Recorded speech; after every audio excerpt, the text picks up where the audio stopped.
And Matt, your last name, it's Levin, pronounced? Yeah, you got it. Perfect.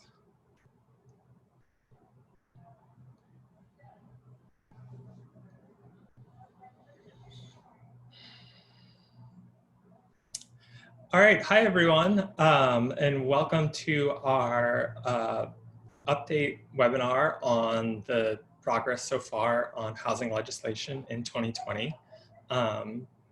Basically, today we're asking the question, can the California legislature fix our housing crisis?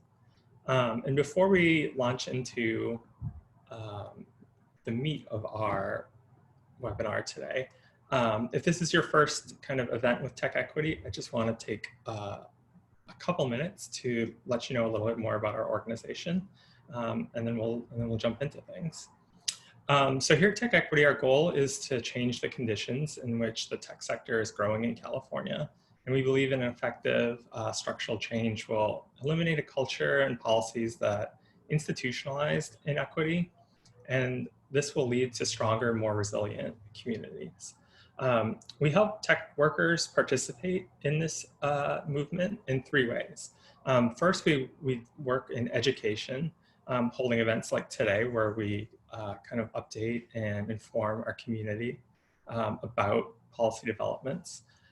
We also activate our membership base by getting folks to work on voter turnout, signature gathering, and lobbying, which we can talk about kind of at the end. That's also an important part of our legislative work. And then we also connect our members on a personal level to our community. We have programming and campaigns where we're working in partnership with community organizations to get tech workers out into the communities that they live in. Our work here at TechEquity focuses mainly on 2 issue areas, housing and workforce and labor. Today we're going to be talking mostly about housing. And so with that, we can kind of get into the meat of today. And just to give you a little kind of outline of how things are going to go, I'm going to take a few minutes at the top here to run through our legislative agenda for this year and let you know a little bit more about how those bills are progressing through the legislature. And then we're going to launch into a discussion between me and Matt Levin from CalMatters, who's their housing reporter and co-host of the excellent podcast, Gimme Shelter. So jumping into the housing legislation, first off, I just want to say that we kind of organize things when we think about housing here in TechEquity into what's known as the 3 Ps. So that's protection, production, and preservation. Protection is kind of about protecting existing tenants, helping them stay in their homes. Production is filling in the gap in the supply of homes in California that we need. And preservation is making sure that existing housing that's affordable remains that way. So with that, let's start taking a look at what's going on in protection legislation. And just a little update for any of you who it's maybe been a little while since the last time you watched Schoolhouse Rock. We're in the middle of the legislative process. So these bills have not become law yet. Some of them have made it through the California Assembly or the Senate, and now they've switched over to the other chamber, and they need to be passed there and signed into law by the governor before they can become law. So the ones with the green check marks, the work isn't done yet, but they're still alive and they're still making their way through the process. Unfortunately, the ones in red did not make it this year, but we're hopeful for them in the future. So specifically in protection, of course, right now, kind of everyone has the COVID-19 pandemic at the top of their minds. And there's 3 separate bills that are focused on tenant protections resulting from some of the economic harm that's come from the pandemic. And these have kind of a different set of strategies on how to protect tenants. And we're kind of expecting that we're going to see some continue kind of like reshaping of some of these bills as the season moves on. But there are definitely state bills that have tenants in mind during this pandemic. There is also a great bill that will collect data on evictions, which surprisingly is somewhat limited right now. And it also opens up pilot programs that have been in the state for a little bit to undocumented Californians facing eviction. Unfortunately, the rental registry, which is a bill that we here at TechEquity have co-sponsored and working on for 2 years now, did not make it through the assembly this year. But we are working with community groups and kind of strengthening the proposal, and we're going to be back next year to try to get it through. There was another bill that we were in support of that would have provided grants for legal assistance for tenants facing eviction, and unfortunately that also did not make it this year. So moving on to production, there's a number of bills kind of that are trying to build more housing in California. One of these, the law that expands the density bonus, is one of the ones that's one of our priority bills this year. And so we're excited to see that made it through the state assembly and is now pending in the Senate. For those of you who don't know what the density bonus is, basically housing developers who agree to add certain amounts of affordable housing to their projects can kind of get some bonuses from the state, both in terms of waiving some requirements on building projects that can drive up the cost and allowing more units to be built, which also kind of helps make things more feasible. So it's kind of a nice policy that mixes affordable housing with market rate housing. And we're excited to see this get expanded and hopeful that this one will continue to proceed through the Senate like it did in the Assembly.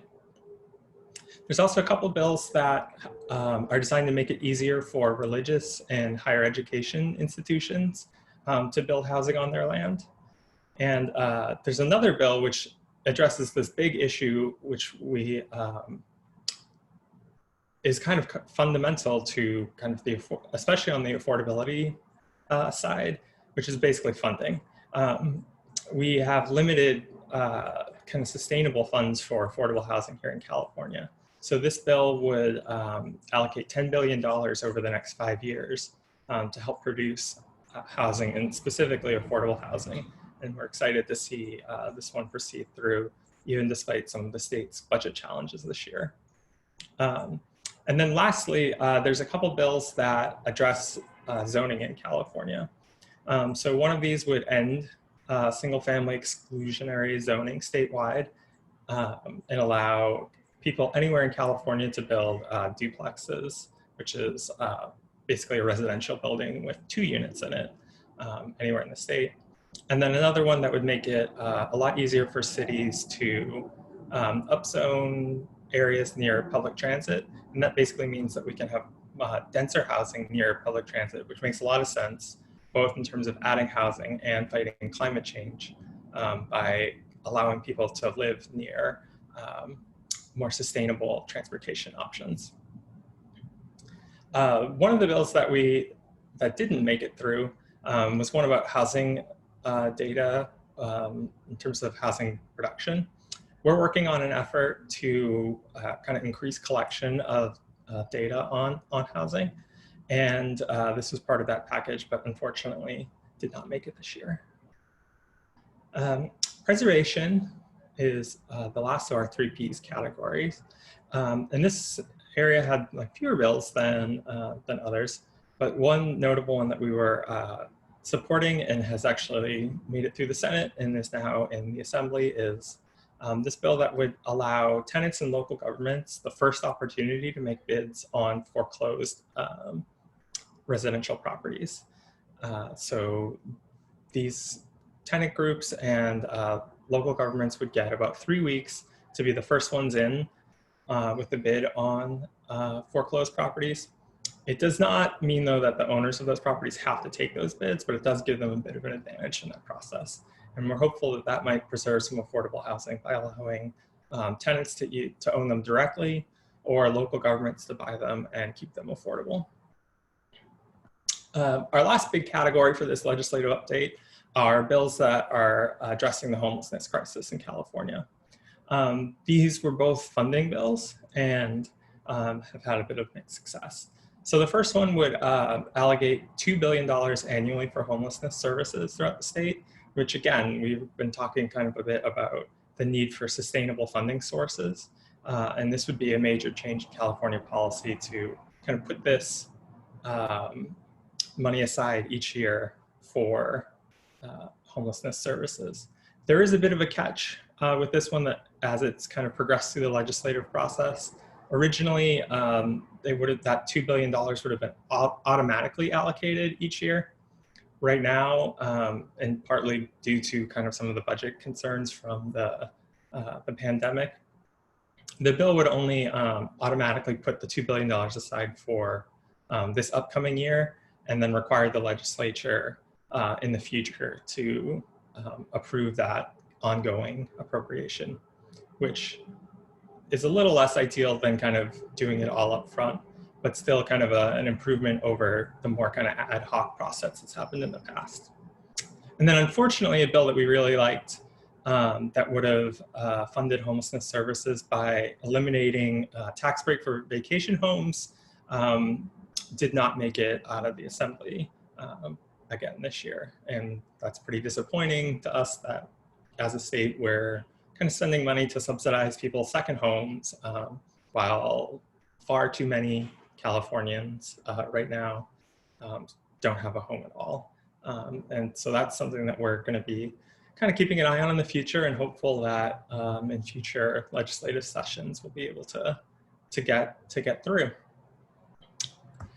So with that, now we can kind of get into the more fun part of our webinar today, which is this conversation with Matt Levin, who once again is the housing reporter at CalMatters and host of the excellent Gimme Shelter podcast. So to kick it off, Matt, what is how would you assess the kind of current state of housing legislation this year? I think the pandemic has kind of changed what is realistically possible. I think if you go back to January of this year, I think there was a lot of momentum and attention devoted to this was supposed to be the year of housing production, right? Both the governor and legislative leaders were talking about, well, last year we had a prominent bill that tried to take care of tenants, right? This was the rent gouging cap bill put forward by David Chu, which the governor swooped in and supported. But any type of bill that tried to make it easier for developers to actually build housing, the biggest, most controversial ones died last year. So this year was supposed to be the year that California got serious about producing housing. And I think a lot of bills still try to seriously tackle that problem, but the overall scope of those bills and what's realistically possible has changed. And I think that's kind of not debatable. Yeah, that definitely seems to be the case. And I would like to plug our participation in the coalition on that rent cap bill. We were proud to be a part of the groups that helped get that through last year. I guess so. Yeah, we've kind of talked about how the pandemic has really kind of weakened some of the momentum that we were hoping to build this year. But what would you consider some of the most important bills that are still remaining? Sure. So I think that the biggest issue that the legislature and the administration is currently confronting is what they're going to do about this looming eviction crisis, which you mentioned. That is most paramount and most pressing, at least partly because it wasn't addressed in the budget that was just passed, which means they have to act when they resume session sometime soon. So probably in 2 weeks or so. There's currently 2 bills that try to get at that issue. One is by, again, David Chu, which is kind of the tenants favored bill. I forget whether you guys are. We are signed on to that one. You are, okay. We're actually signed on to all of them right now. Just okay. It's sort of like we need to do something, and we know that it's early in this process, but yeah, let's get something done because we can't leave renters on their own. And I think that's a sentiment that's pretty widely shared, both among moderate Democrats and kind of more progressive Democrats here, that something needs to happen. The question is who's going to be left holding the bag in terms of money that they have to eat. So what the tenants group want more than anything else is to take the prospect of eviction for non-payment of rent during the pandemic completely off the table. You know, if you were somehow financially harmed because of the virus and you couldn't make your April rent, your May rent, your June rent, you know, July, August, maybe September, maybe, depending on when the state of emergency might lift, if it ever does, that the landlord couldn't say, hey, you missed this rent, so we can evict you. Yeah. That's the biggest ask, and that's what's in the Choose bill. The landlords aren't very, very fond of that idea, and so they are more fond of a bill that's put forward by Senator Tony Atkins, which would allow renters to pay back their rent starting in 2024. And landlords in the meantime would get compensated with tax credits that they could then sell to help pay for their mortgages and other bills because they're not getting any type of rental stream. So I think that the question that the legislature faces is how are those bills going to be reconciled and into some type of compromise legislation, and they have to do it soon. The clock is ticking. Yeah. So when we're thinking about this kind of eviction crisis, how big is the kind of potential scale of this eviction crisis? So it's potentially massive. No one knows how many people for certain are missing their rent payments right now. The data actually suggests that it's a little rosier than you might think, but that data is imperfect. The other thing happening here is that expanded unemployment benefits that the feds gave as part of the first stimulus package, a lot of people think that that's really helping unemployed Californians afford their already unaffordable rent. That is set to expire at the end of the month. So when we talk about the looming eviction wave, that's a lot of what people fear is once those enhanced unemployment dollars go away, we're looking at it being very, very difficult for Californians to afford where they currently live. It's a scale, I've heard it could be billions in lost rent. It could be hundreds of millions in lost rent. It could be billions per month. The magnitude varies, but it's big. Yeah. So what are some of the challenges for policymakers and legislators who, seem like they want to do something to kind of help tenants through this, but are kind of struggling to find a way that they can kind of make work? The biggest challenge is an unsurprising one, which is money.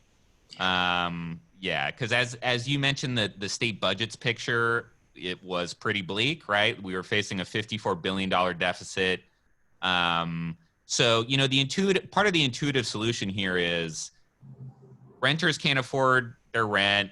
Let's give money to either the renters and or landlords to take care of that problem, right? But the issue is the scale is massive and the state doesn't have any money.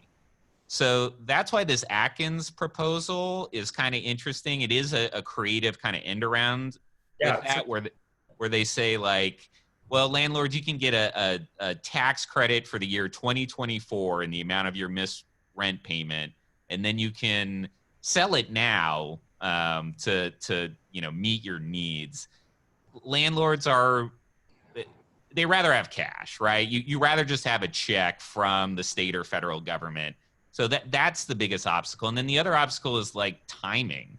Like things are, the legislature just pushed back when they were going to reconvene because a member got hospitalized and another member got tested positive for COVID.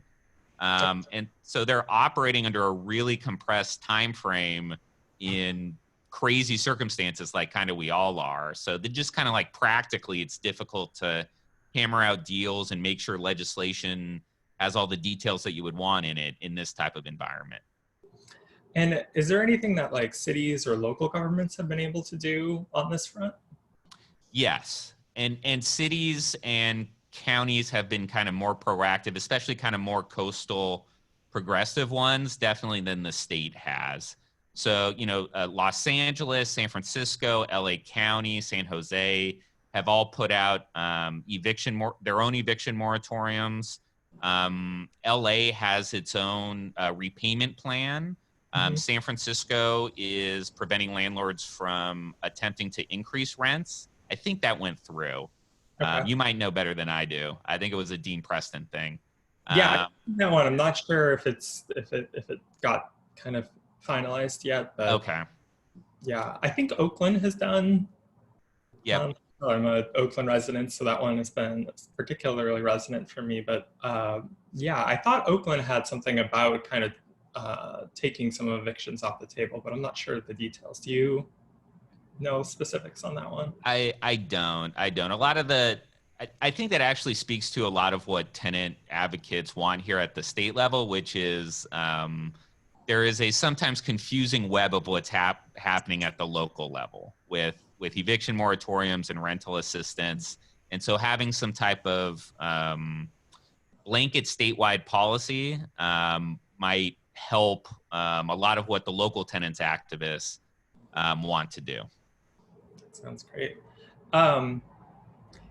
Maybe in an attempt to kind of pick up the mood a little bit, are there any good House bills that you have your eye on that might be like flying a little bit below the radar?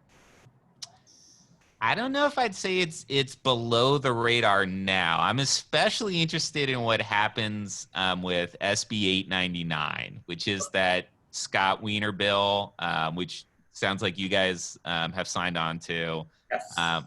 Which would try to make it easier for churches and colleges, nonprofit universities to develop 100% affordable housing, so non-market rate housing on their properties. And the state building trades, which are like the construction workers union up here, very, very powerful, has recently come out against it. Because they want more labor protections attached to those projects that would qualify to build these affordable housing complexes in like a church parking lot, let's say. So it's going to be a fascinating bill because I think a lot of people are going to intuitively say it's 100% affordable housing in a church parking lot. Like, why is this having a tough time getting through? But it could have a tough time getting through in the assembly. It did pass the Senate, but now it's into the second house. In terms of other bills flying under the radar, I am interested what happens with the homelessness czar bill. There's been talk for quite a while that the state needs a cabinet level homelessness secretary to kind of coordinate all these different homelessness programs. There's some in, the corrections department, there's some in health, there's some in human services. They're kind of all over the place. And Newsom initially came out and said, yes, I want a homelessness czar. And then he since has kind of backpedaled on that and has said, I'm the homelessness czar. We don't need this anymore. That the legislature has a proposal to do that. I'm interested to see whether that happens and kind of what the administration's reaction to that bill would be. Yeah, that sounds important. I just saw some research from some of my old colleagues at UC Berkeley looking at high utilization, people who highly utilize social services kind of in the North Bay, and kind of realizing that there does seem like there's a lot of overlap between programs, but not a lot of coordination to make those programs work better and support each other. So yeah, that's nice to get kind of a little more coordination there and make it a little easier for these programs to help some of our Californians. Going back to the 899 and kind of the that bill, can you tell us a little bit more about kind of what that tension is between the building trades and the housing developers? Because it sounds like, obviously at first glance, like you were saying, that building 100% affordable housing in land that's being used maybe as parking lots or kind of other less uses that aren't maybe quite as great at addressing some of the big challenges we face right now. What kind of are some of the things that the labor groups are working for, and kind of what are the challenges about kind of accommodating those requests?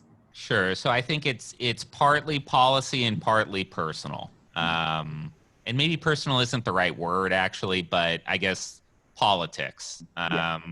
So the policy part is they want two things.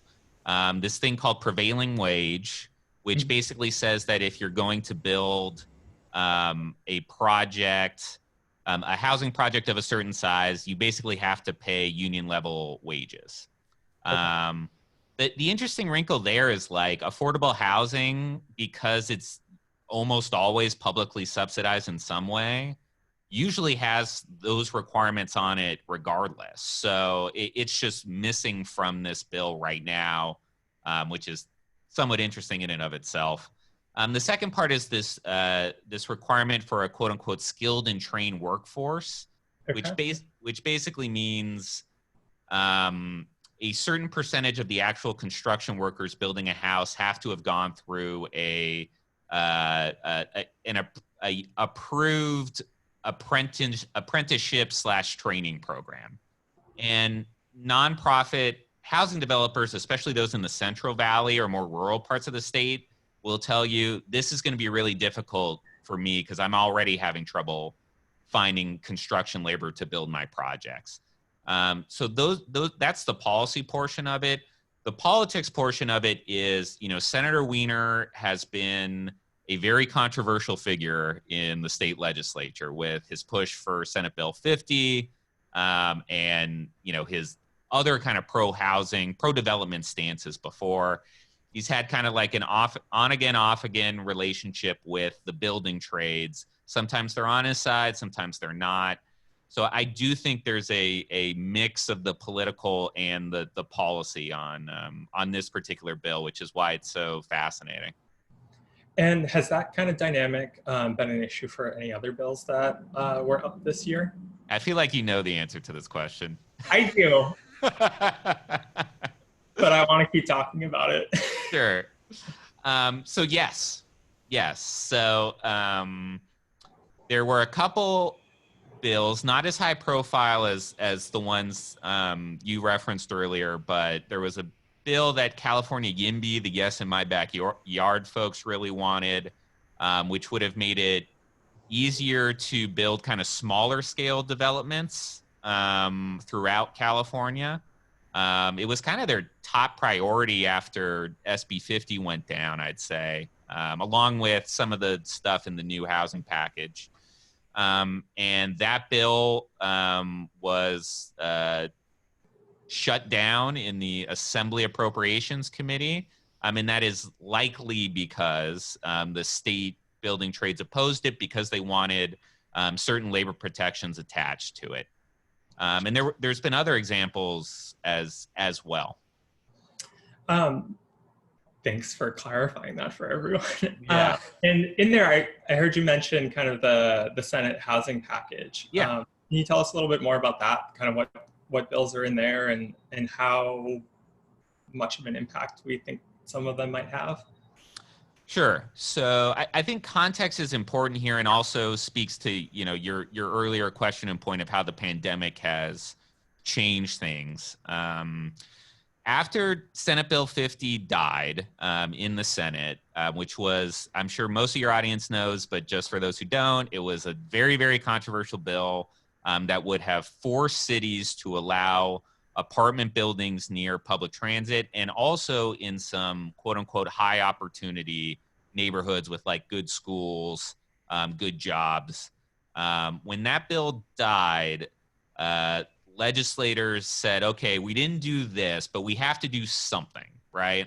Right. So the leader of the Senate, Tony Atkins, Democrat from San Diego, convened this like secret group of lawmakers that did not include Senator Weiner to come up with it. Huh? Interesting. I didn't know that, actually. Yeah. So I didn't know it until a month after they had started meeting, and then somebody leaked to me that it was happening. These legislators were more moderate for the most part, and so you got something that was less controversial than SB 50, but also arguably wouldn't result in as much housing being built around transit, right? That's the trade-off. So what's in the housing package now are a couple bills that you mentioned. The end of single-family only zoning, excluding the ADU bills from last year, but the real visible end of single-family only zoning, which is a pretty big deal. There's a bill that would try to make it easier for developers to convert retail to housing, and a lot of developers are really hopeful that that could turn into something, because the land that Best Buy is currently sitting on, because of the pandemic, is worth a lot less now than it was just 6 months ago.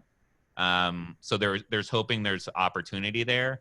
And then there's the density bonus stuff. I think overall, this is, me and my podcast co-hosts have gone back and forth about this. Like, how meaningful is this legislation? It is, I'd say it's more meaningful than some previous housing packages that have gotten a lot of attention in the past. Mm-hmm. Is it going to create the number of new housing units that Governor Newsom said he wanted to create, or that a lot of economists would tell you is needed to help California deal with its housing crisis?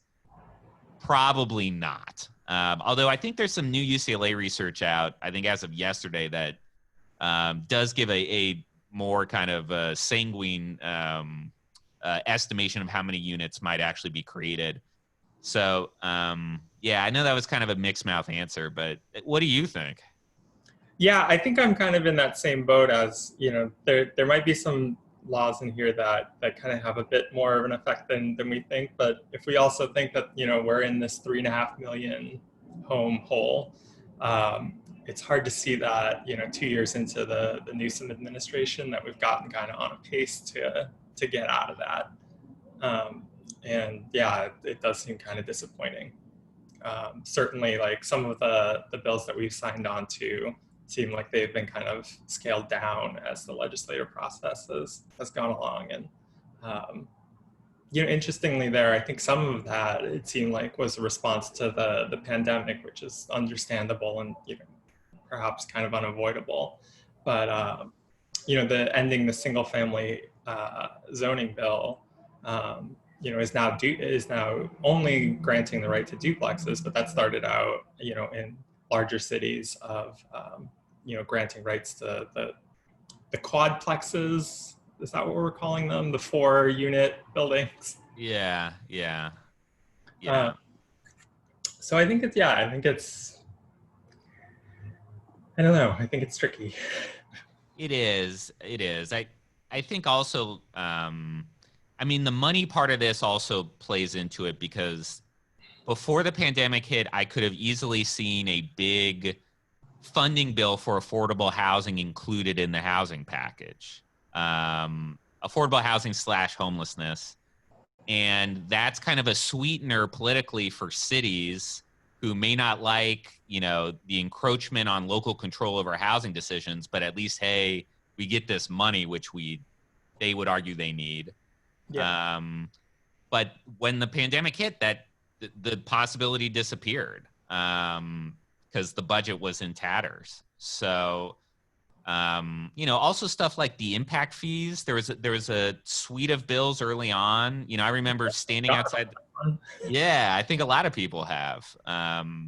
Where David Chu, again, legislator from San Francisco. I forget whether he was wearing a hard hat, but definitely people around him were wearing a hard hat, Okay. looking vaguely ridiculous. Apologies if you were there wearing a hard hat. I was not. Okay. That's not quite my style. But these impact fee bills, they were supposed to prevent cities from charging, tens of thousands to hundreds of thousands of dollars per unit for a new housing project. And pro-development forces will say cities have abused this for a long time to prevent new housing from being produced. And there was like 5 or 6 bills that they introduced, I think, in February. And all of those are now on hold because cities don't have any money either, and the state doesn't want to take away those impact fees as a revenue source for them during this time. Yeah. So it's another example of really how you could have easily seen that legislation being put into a bigger housing package too. It's just not in the cards now. Yeah.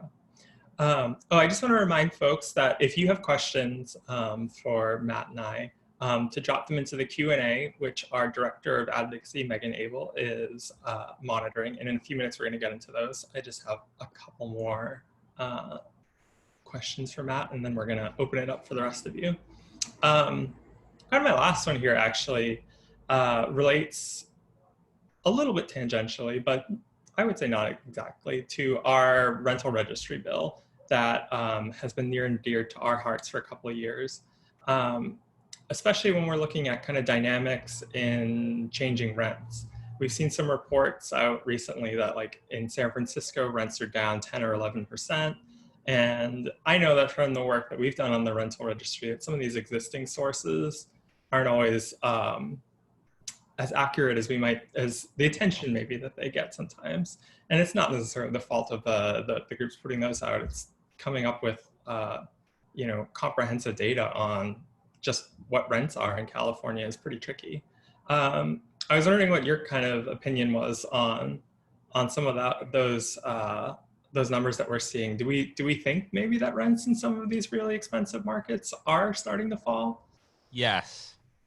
I totally hear what you're saying, because I think the double-digit percentage drops in San Francisco, I think that's a Zumper estimate. Zumper is like a real estate data firm, and all the real estate data firms, the methodologies and how they measure rent changes are inherently problematic. I mean, it isn't a true reflection of what's actually happening. However, it's not just Zumper. Multiple other real estate data firms are showing that there has been at least some drop in some markets. And then, I'm a data person, so anecdote is not great, but you do see lots of reporting about vacant, like new units coming online, and they can't find anybody to fill the apartment. So they're offering like 2 or 3 months of free rent, or especially at the higher end of the market or middle portion of the market. I think I've seen some of that too over here in Oakland. Yeah. So I think, yes, rents are dropping, and I think it'll be borne out more once we get a few more months of data. And I think there's a real interesting political question, which is, we just got finished talking about all of these bills to produce more housing, most of which were generated, or at least the ideas for them were generated in an environment where rents just seem to keep going up and up and up. And especially the middle class was being constricted, right? Absolutely. Lower income folks were always hammered by California's housing market, and then it was just horrific over the past couple of years. But now we're in an environment where rents look like they're dropping and could drop, pretty steeply, and it'll be interesting to see how that affects the politics of this, and whether this is still the issue that was so hot at the beginning of the year, whether that's still the case if rents are falling. I hope it is, because I need job security, but but I don't know. I think it's a legitimate question. Yeah, it does seem tricky, and it also seems like rents might be falling overall, but where specific neighborhoods and cities, it's not so even. And yes, it does seem like there's some kind of maybe concerning equity trends where I saw even in that Zumper report that in the Bayview, which is kind of one of the last Black communities surviving in San Francisco, that rents were actually up there, and that same report had rents over here in Oakland going up. And yes. it seems like, as always in housing, the story is not simple, and the equity issues are thorny, and ones that we need to keep our eye on. Yes, definitely. So we've hit 12:45 here, and I want to make sure that we have time for kind of our viewers to chime in. So I want to bring Megan in, who's been monitoring the Q&A, and she can pull out some questions for us now. Yeah, thanks so much, Yaniv and Matt, for a really interesting discussion so far. And one of the questions that we got actually ties into what we were just talking about around vacancies and demand for housing. So we've already seen rents decline a little bit. And like you just said, anecdotally, we've seen vacancies that are difficult to fill. Even in my building, which is 8 units, there's 2 units that are vacant right now. So the question is, how much can we expect rents to decline beyond what's already happened, if that is predictable? And if people are evicted, there might not be people to replace them. So how would landlords pay their mortgage? So kind of just a little bit deeper into how these shifting dynamics might change the housing market in the long haul. Do you want to take a stab first, or as our guest, Matt? Okay. Okay. So, I should know this. I think Zumper does have like a forecast. I know Zillow does for rentals. I don't know off the top of my head what the actual predictions are in terms of how far the rent's going to fall and then when it might bottom. That type of modeling is inherently kind of dicey for several reasons, including the data issues that we mentioned earlier. My gut instinct, take that for what it's worth. I'm not an economist, but is you are going to see significant declines in rent, and then watch what happens when the unemployment benefits go away. Yeah. Because I think that is another demand shock waiting to happen. We had a Zillow economist on the podcast, and Zillow is a little rosier in terms of their rent forecasts than other real estate firms. But she was saying, from whose point of view? Huh? Rosier from whose point of view? Renters or landlords? Yeah, I think rosier in terms of how rents will. They think rents won't go down as much as other places. Yeah. But she was stressing, especially in the lower income part of the market, which is, you know, where the most strain of the housing crisis is. You might see significant activity. You might see significant dips once those unemployment benefits drop, because that is a lot of what's still propping up demand for rents. So sorry, it's not a super satisfactory answer, but I think one of the things that I've been thinking about too, especially in the Bay Area, is kind of how rent control plays in here, where kind of there's a large amount of renters who are paying kind of below market rates here. And I think the big question to me is, like, people are very concerned about kind of this eviction crisis being used to kind of get out some of those long-term tenants. But then there's also this other dynamic of falling rents, which might kind of reduce some of the incentive for landlords there. So it does seem like it's, you know, kind of no matter where you're looking at in the market, it's a little tricky to see what's coming forward. Thanks for that. And I wouldn't be the director of advocacy if I didn't plug an advocacy opportunity. As Matt and Annie have described, it's really hard for us to get reliable data about the dynamics in the housing market. And in order to make better decisions, we need better data. And so TechEquity has been working for the last couple of years to try to establish a statewide rental registry, as Annie mentioned previously. So if you're interested in getting better data to make better decisions, I really encourage you to join TechEquity as a supporter or as a member to help us push forward a legislation that will establish a comprehensive rental registry. The next question that we have comes from Radha, who asks, I'm curious about your thoughts about AB 2405, sponsored by Assembly Member Burke, which establishes housing as a human right for children and families. Does this actually have any teeth to it, or is it fluff? So it's an interesting one, especially because that refrain, housing is a human right, I think has kind of exploded as a political mantra on the left. You know, I think the Moms for Housing movement was probably the most successful tenant movement that I've seen. Like, it really did make change and put it on the radar. That bill is, I mean, I should caveat that I haven't read it in a couple months. I know it won't take effect until 2024 at the earliest. And the fear among cities with that bill is, okay, housing is a human right.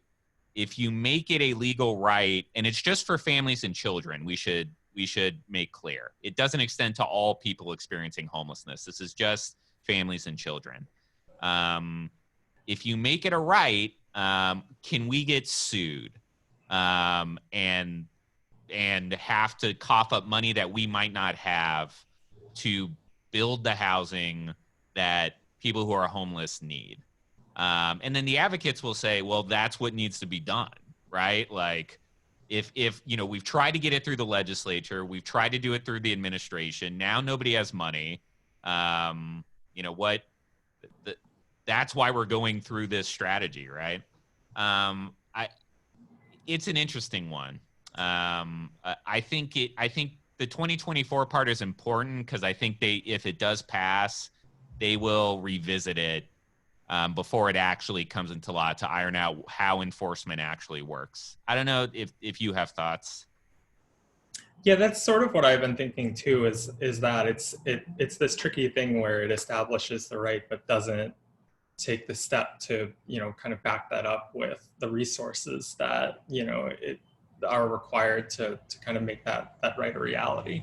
And yeah, it's one that I think we continue to kind of keep an eye on. I know that here in Oakland, one of our assembly members, Rob Bonta, I think has a effort going for a ballot initiative.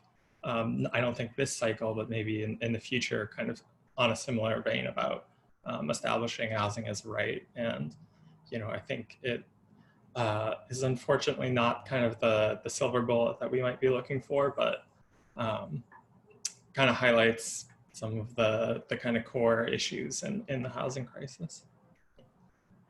And just real quickly, I think people don't understand how expensive it is to build certain types of homeless housing. I mean, for permanent supportive housing in LA, where the Assembly member Autumn Burke, who does this right to housing bill, where she's from Marina Del Rey. You know, it is $500,000 to $600,000, even more per unit to build permanent supportive housing. I mean, it's real expensive. Yeah, we're talking about big sums of money. Yeah, this is a great transition into the next question that we have about affordable housing, which is that politicians seem to be really big on saying that they support affordable housing, but somehow never deliver. Tom says that in Santa Clara County, they passed Measure A 4 years ago, which made up $1 billion available for affordable housing, but to his knowledge, no money has been spent.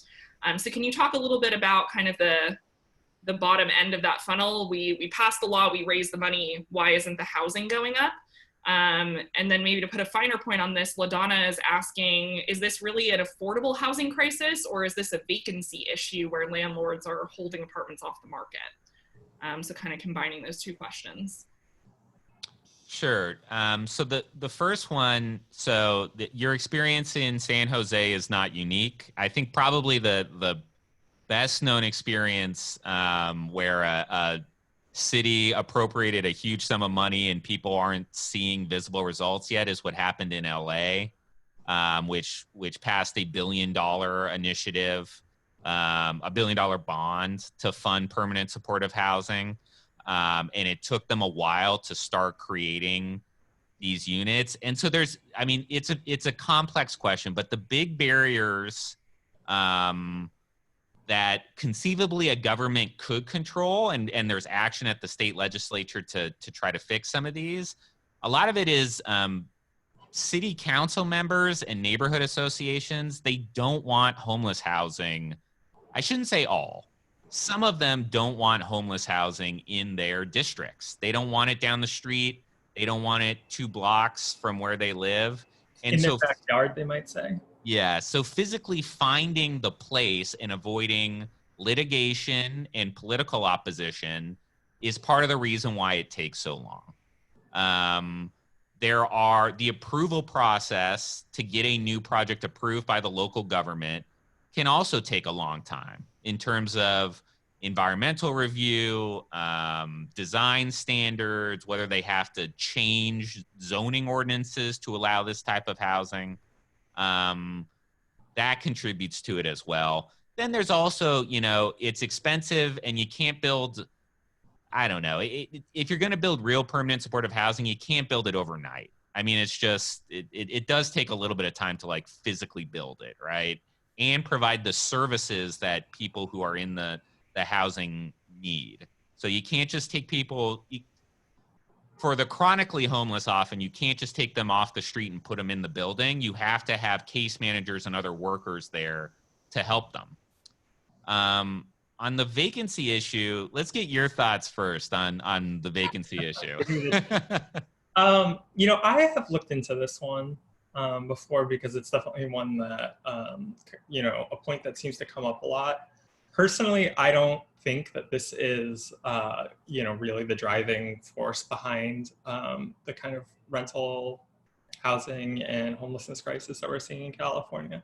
I think there are definitely some cases where that's happening, and the Moms for Housing home was, in West Oakland was definitely an example of that. And to the extent that it is happening, it's kind of unconscionable in the current situation. That being said, I don't think that is going to be something that kind of by itself can get us out of the crisis that we're in. Awesome. Final question that I think we're going to have time for comes from Rocky, and he's asking about Senator Atkins' proposal, SB 1410. Rocky says, why would we expect renters to want to stay in their units for 4 years with little prospect of extra cash to pay back missed rent when it's easier to move to Nevada or Idaho? Are we going to have the franchise tax board chase down missed rent from 3 years ago from an economic catastrophe that will jam up the courts? This seems completely disconnected from the actual lives of renters. A lot will change for them in 3 years, and also will change for landlords, much less between 2024 and 2034. Yeah, I mean, that critique. I think that it just points out and kind of illuminates the trickiness of this issue. You know, the state doesn't have the money to kind of backstop rents, and so it forces them to get creative. And when you get creative, you get into some of these solutions that are challenging to implement. And you know, I think that definitely is a big question. Yeah, I think so. I think part of the motivation for delaying the rent repayment and having it go directly to the state is the hope that you might be laid off now because of the pandemic, but by 2024 you have a job, and so you can repay the rent. I should also say, yeah, I think like the actual administration of this, the state has never done anything like this before. So I mean, to the person who asked this question, to Rocky's point, I don't think the state has all the details figured out in terms of how they're actually going to make this happen. Yeah. Well, we're almost at 1 o'clock, so I want to thank Matt so much for joining us here today. And I want to thank all of you who've tuned in for showing up today. And if you've enjoyed today's discussion and you work in tech, I would ask you to please support our work by becoming a TechEquity member for $10 a month or $100 a year. Your support helps us put on events like this one, and it also helps me and Megan advocate for these bills and make kind of some meaningful systemic change in Sacramento. Our power definitely grows when we have a larger membership base. And so your contribution really helps us boost the voice of tech workers who care about an inclusive economy in California that has room and homes for everyone. So please, if you are a fan of today's program, check out our website or you can become a member. Thanks a lot, everyone.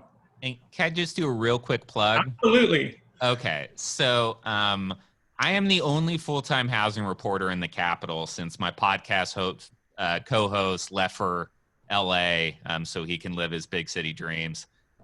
So if you do want good quality housing reporting coming from Sacramento, where a lot of the action is, subscribe to our newsletter, donate to CalMatters.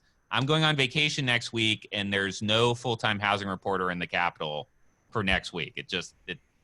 It's gone. So if you can support us, please do.